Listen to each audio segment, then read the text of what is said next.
ఓం సాయిరామ్. సాయి కుటుంబ సభ్యులందరికీ హృదయపూర్వక నమస్కారాలు. ఈరోజు పెళ్లి రోజు జరుపుకునే వారందరికీ పెళ్లి రోజు శుభాకాంక్షలు.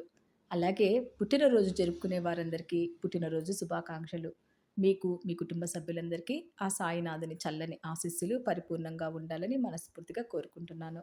అలాగే మన సాయి కుటుంబ సభ్యులందరికీ బాబా గారి దీవెనలు సంపూర్ణంగా అందాలని, మీ కోరికలన్నీ తొందరగా నెరవేరాలని మనస్ఫూర్తిగా కోరుకుంటున్నాను. ఈరోజు బాబాగారు ఒక గొప్ప సందేశాన్ని మనందరికీ అందించబోతున్నారండి. బాబాగారి సందేశం పూర్తిగా వినబోయే ముందు నాదొక చిన్న రిక్వెస్ట్ అండి. మీ అందరి సపోర్టు మన ఛానల్‌కి ఎంతో అవసరం. తప్పకుండా ఒక లైక్ ఇవ్వండి. ఓం సాయిరామ్ అని కామెంట్ చేయండి. ఇక బాబాగారు ఏం చెప్తున్నారో ఆ సందేశంలోకి మనమందరం వెళ్ళిపోదాము. బిడ్డ, ధైర్యంతో అడుగులు ముందుకు వెయ్యి. ఇప్పటి నుండి నీ జీవితం చాలా గొప్పగా, ఉజ్వలంగా ఉండబోతుంది. ఇప్పటి వరకు నీ అతి ఆలోచనలతో మనసు చాలా కలత చెందింది. నీ ఆలోచనలతో నీ మనశ్శాంతిని నీవే దూరం చేసుకుంటున్నావు. నీ జీవితంలో ఏది జరిగినా సరే అది దైవ నిర్ణయమని భావించినప్పుడు నీ మనసు ఎంతో ఊరటగా, ప్రశాంతంగా ఉంటుంది. అలా కాకుండా అనుక్షణం నువ్వు ఆలోచించే ఆలోచనల మూలంగా నీ మనశ్శాంతిని కోల్పోతావు. నిన్ను పూర్తిగా అర్థం చేసుకునే వాళ్ళలో మొదటివాడిని ఈ బాబానే కదా! నా మాటలను ఇప్పటికైనా అర్థం చేసుకో. నిన్ను అర్థం చేసుకునే వారి పట్ల నీవు ఎన్ని మెట్లు దిగినా తప్పులేదు. కానీ నిన్ను అర్థం చేసుకోని వారి కోసం తగ్గుతూ ఉంటే వారి దృష్టిలో నీవు ఇంకా ఇంకా దిగజారిపోతావు. వాళ్లకు చులకనగా కనిపిస్తావు. నా బిడ్డవైన నువ్వు అలా చులకనగా కనిపించడం నాకు ఇష్టం లేదు. నీవు అందరికంటే గొప్పగా మంచి స్థానంలో ఉండాలన్నదే ఈ బాబా కోరిక. నిన్ను నేను అలా చూడాలనుకున్నప్పుడు నిన్ను కాదనుకున్న వారి దృష్టిలో నువ్వు తక్కువ కావడం, ఏమాత్రం అర్హత లేని వారిని నీవు అలా బ్రతిమలాడుకోవడం నేను చూడలేకపోతున్నాను. విలువలేని మనుషుల వద్ద నీ విలువను కోల్పోవడం నాకు అస్సలు నచ్చడం లేదు. ఏ విషయంలోనూ ఎవరిపైన ఆధారపడని నీవు ఒక్కసారిగా వారిని పదే పదే బ్రతిమలాడుకోవడం చేతకానితనమే అవుతుంది. అది ప్రేమైనా, ధనమైనా, ఉద్యోగమైనా ఏదైనా సరే. వీలైనంత వరకు ఎవరి సహాయం అడగకుండా బ్రతకడం నేర్చుకో. జీవితంలో పరిస్థితులనేవి చాలా గొప్పవి. అది ఎవరు ఏంటో తెలియపరుస్తుంది.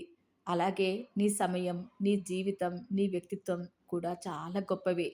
అర్హత లేని మనుషుల వద్ద నీ వ్యక్తిత్వాన్ని, నీ జీవితాన్ని, నీ సమయాన్ని వృధా చేసుకోవద్దు. జీవితం చాలా విలువైనది. అలాంటి జీవితాన్ని నీ ఆలోచనలతో, నీ కన్నీటితో నిష్ప్రయోజనం చేసుకోకు. బంధాలు ఎప్పుడూ దూరం కావు. ఒకవేళ దూరం అయ్యాయి అంటే వారి మధ్య ఉన్న నిర్లక్ష్యం, మాటలు తూలడం, నేను అనే అహంకారం, ఒకరికొకరు అగౌరవించుకోవడం, బంధాలపైన నమ్మకం లేకపోవడం, ధనదాహం, అత్యాస, మనసును ఒకరికొకరు నొప్పించుకోవడం ఇలాంటివి ఎన్నో జరిగితేనే ఆ బంధాలు దూరం అవుతాయి. ఎవరైనా సరే దైవాన్ని ప్రేమించాలి. కర్మకు భయపడాలి. ఎవరైనా ఏదైనా తప్పులు చేస్తే దైవం క్షమించిన కర్మ ఎవరిని వదిలిపెట్టదు. ఈ సత్యాన్ని ప్రతి ఒక్కరూ గ్రహించాలి. ఎప్పుడైతే ఈ సత్యాన్ని గ్రహిస్తారో ఎవరు ఎలాంటి తప్పులు చేయకుండా బంధాలను నిలుపుకోగలుగుతారు.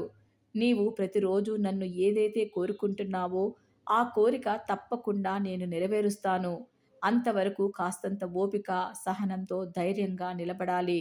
ఈ బాబా పైన నమ్మకం, శ్రద్ధ, సబూరితో ఉండాలి. నీవు నా ప్రియమైన బిడ్డవు. నీకు మంచి చేస్తానే కాని నీ వద్దకు చెడును ఎప్పటికీ రానివ్వను. నీవు చూసేదంతా ఒక మాయా ప్రపంచం. ఆ మాయా ప్రపంచంలో మంచి వాళ్ళు ఉంటారు, చెడ్డవాళ్ళు ఉంటారు. నమ్మకంగా ఉండేవాళ్ళు ఉంటారు, గాయపరిచి తూట్లు పొడిచేవాళ్ళు ఉంటారు. అది బంధువులైనా కావచ్చు, స్నేహితులైనా కావచ్చు, లేదా నీవు ప్రాణం కంటే ప్రేమించిన వారు కూడా ఉండొచ్చు. అందుకే కళ్ళు తెరుచుకొని జాగ్రత్తగా అడుగులు ముందుకు వెయ్యి. నీ మనసును సంకెళ్ళల్లో చిక్కుకోనివ్వకు. నీకు ఎన్నో మార్లు చెప్తూ వస్తున్నాను కదా, మనసు వెళ్ళిన ప్రతి చోటికి మనిషి వెళ్ళరాదు అని. అలా వెళ్ళారు అంటే మీరు మానసికంగా ప్రతి చోట బాధలు పడాల్సి వస్తుంది. అలాగే అవమానాలు కూడా ఎదుర్కోవలసి ఉంటుంది.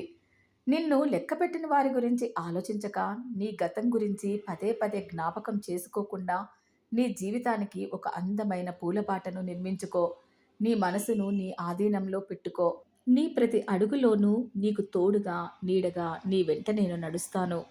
ధైర్యంతో అడుగులు ముందుకు వెయ్యి. నేను చెప్పిన ప్రతి మాటను ఆచరించు.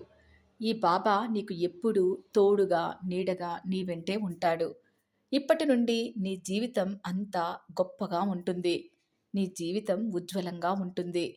ప్రతి మాటను ఆచరించు, అమలు చెయ్యి. తప్పకుండా నీకు అంతా శుభమే జరుగుతుంది. విన్నారు కదండీ బాబాగారు చెప్పిన ఈ అద్భుత సందేశాన్ని. ఈ సందేశం మీకు నచ్చినట్లయితే తప్పకుండా లైక్ చేయండి. అలాగే ఓం సాయిరామ్ అని కామెంట్ చేయడం మాత్రం మర్చిపోకండి. మీ సపోర్ట్ నాకు కొద్దిగా అందిస్తారని ఆశిస్తున్నాను.